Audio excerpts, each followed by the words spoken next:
Ito na nga ang naging mensahe di umano ni Sara Labati sa kanilang hiwalayan issue na pinag-uusapan ngayon sa social media. How to love the unlovable. Be joyful, grow in maturity, encourage each other, live in harmony and peace. Then the God of love and peace will be with you. 2 Corinthians chapter 13 verse 11. Another key to loving the unlovable is to look past their behavior and see the pain and insecurity motivating their actions. Everyone has a past that prompts their present behavior, that doesn't excuse their actions. But greater understanding paves the way for greater compassion and empathy. As a follower of Christ, you are called to live in harmony with them, forgiving them, because God has forgiven you. Sa isang report na siyang inilabas ni Christopher Min, sinabi nitong galing sa kanyang source ay mga magulang ni Richard at Sarah ang nagkaroon ng problema at naungkat na naman ang dating hindi pagkakaunawaan ng mga ito. Ayon pa dito ay ito marahil ang dahilan kung bakit hindi na nagsasama ngayon ang mag-asawa. Ngunit may nakarating din sa amin na may involved na ibang tao o third party sa problema na kinakaharap ngayon ng mag-asawa, kaya naman hindi sila nakikita na magkasama nitong mga nakaraang buwan. Ito naman ang siyang naging pahayag ni Christopher Min.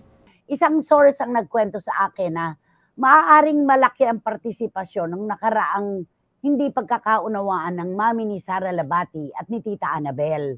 Pwedeng oo na iayos. Oo, pwedeng nagkalapit uli. Pero meron ng, alam mo yun, meron ng pilat yung samahan. May pilat na yung samahan. Pero alam mo, sayang na sayang to. Ipinaglaban nila yung relasyon na yan. Kapansin-pansin na hindi umattend ang 71st birthday ni Annabel Rama si Sara Labati at mga anak nito.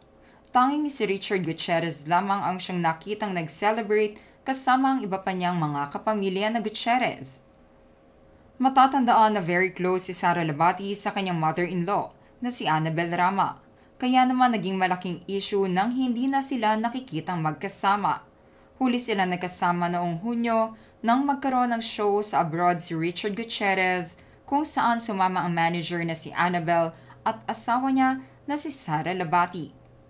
Umaasa naman ang mga taga-suporta ni Richard Gutierrez at Sara Labati na magkakaayos pa ang dalawa at maibabalik ang magandang pagsasamahan nilang mag-asawa.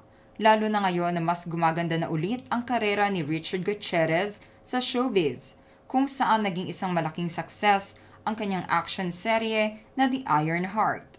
Isa na nga siya ngayon sa mga inaabangang leading man sa showbiz industry.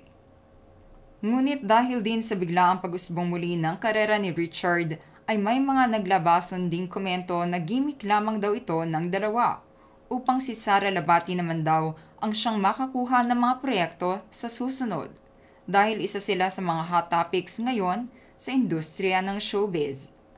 There you have it mga ka-showbiz peeps. Ano sa tingin nyo? Gimmick lamang ba ito o tunay na hiwalay na talaga ang dalawa? Just comment below.